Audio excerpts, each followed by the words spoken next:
MG news, জনগণের power house.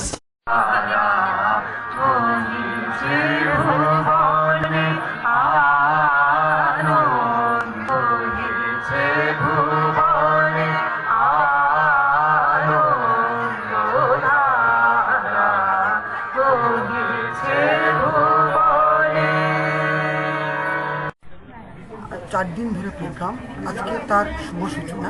আজকের আমাদের প্রাক্তন সম্মিলনী। এই প্রাক্তন সম্মিলনীতে 1976 থেকে আজ 2022 পর্যন্ত সমস্ত শিক্ষার্থীদের মধ্যে বহু স্টুডেন্ট আমাদের সম্মিলিত হয়েছে এবং তারা আজকে তাদের বিভিন্ন সাংস্কৃতিক অনুষ্ঠানের মধ্যে দিয়ে আজ দিনকে আমরা উদযাপন করছি। এটা আমাদের কাছে অত্যন্ত স্মরণীয় দিন, অত্যন্ত আমাদের কাছে গর্বের দিন যে আমাদের বাণীপুর গভর্নমেন্ট কলেজ যে সেই বাণীপুরিয়ান সংস্কৃতিকে ধরে রেখে, আমাদের যে শান্তিনিকেতনের ঘরানা তাকে ধরে রেখে আমরা যে প্রবাহমানভাবে চলছি তার একটা নিদর্শন আজকে আমরা করছি। আজকে আমাদের গভর্নমেন্ট কলেজ অফ এডুকেশন বাণীপুরের সেই সময়কার প্রাক্তন যারা অফিসার ইনচার্জ, প্রিন্সিপাল, শিক্ষার্থী, তারা সকলেই আজকে সম্মিলিত হয়েছে। এটা আমাদের কাছে অত্যন্ত আনন্দ। বিশিষ্ট জনের মধ্যে কারা কারা এসেছিলেন? বিশিষ্ট জনের মধ্যে শিহরিচরণ মাইতি প্রাক্তন অফিসার ইনচার্জ ছিলেন, তিনি এসেছেন। অসিত বরণ মণ্ডল, তিনি 1975-এ আমাদেরই পিজিবিটি, তখন পিজিবিটি সময় তিনি ছাত্রী ছিলেন।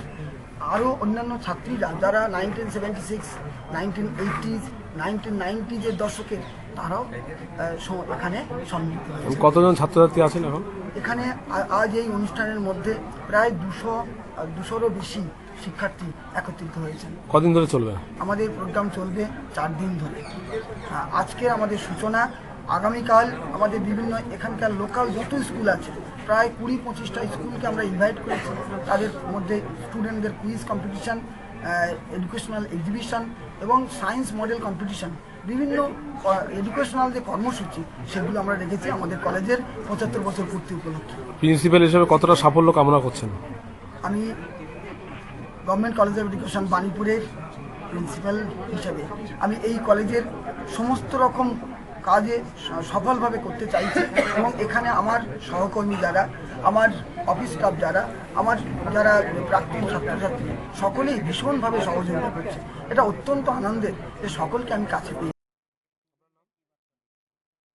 শিক্ষার্থীদের, বর্তমান শিক্ষার্থীদের আমি বলবো যে এই বাণীপুরের সংস্কৃতিকে আবহমান কাল ধরে রাখতে হবে এবং এই সংস্কৃতিকে আমাদের বাংলারও বাইরে বিভিন্ন জায়গায় সেটাকে প্রসারিত করতে হবে। এবং প্রাক্তন ছাত্রছাত্রী যারা আছে তাদের উদ্দেশ্যে আমার বক্তব্য এটাই যে তারা আমাদের কলেজের সার্বিক উন্নয়নের জন্য আরও কী করা যেতে পারে তার চিন্তাধারা আমাদেরকে বলুন। এবং যারা ধরুন দুস্থ স্টুডেন্ট, তাদের জন্য আপনারা যদি কিছু করতে চান তার সমস্ত রকম সুযোগ সুবিধা আমরা করে দেবো। আপনার নাম? আমার নাম ডক্টর কুমুদ রঞ্জন মণ্ডল। এক পথে চলিব, এক কথা বলিব, আমাদের মনগুলি একভাবে গড়িব। দেবগণ যে মন ভাগ করে হবিনেন, আমরাও সব কিছু ভাগ করে লইব। আমাদের চাওয়া পাওয়া অন্তঃকরণ এক রূপ, আমাদের জ্ঞানে সব একেরই প্রতিরূপ।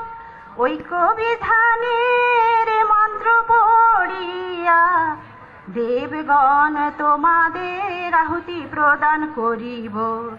সংকল্প সমান, হৃদয় সমান, ভাগগুলি সমান করে পরম ঐক্য লভিব।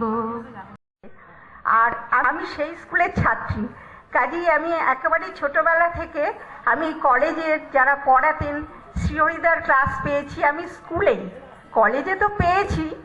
এবং সমস্ত প্রাক্তন প্রফেসররা, প্রিন্সিপালরা যারা ছিলেন, ভগবান দাস গাঙ্গুলি, ক্যাপ্টেন দত্তদা, তারপরে নীলিমাদি, তারপরে আরতি সেন আমাদের সময় প্রিন্সিপাল ছিলেন, এবং বহু বড় বড় মানুষ, তাদের সান্নিধ্য পেয়েছি। তারা আমাদের পড়িয়েছেন স্কুলে যখন আমি পড়েছি, এবং পিজিবিটিতে তো অনেকের কাছেই পড়েছি।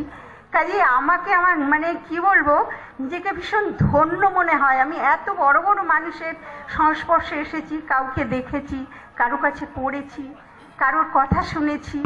তখন বাণীপুর আমাদের ছোটবেলার বাণীপুর একটা বিশাল ব্যাপার ছিল। আজকের ছোট্ট অল্প সময় সবাই একটু অংশগ্রহণ করবেন, তাই আমি বেশি কিছু বলতে পারছি না। অধ্যাপক অধ্যাপিকাদের আমরা প্রাক্তনী সংসদ থেকে তাদের হাতে একটি গাছ উপহার হিসেবে দেব। আমি প্রথমেই আমাদের বর্তমান অধ্যাপক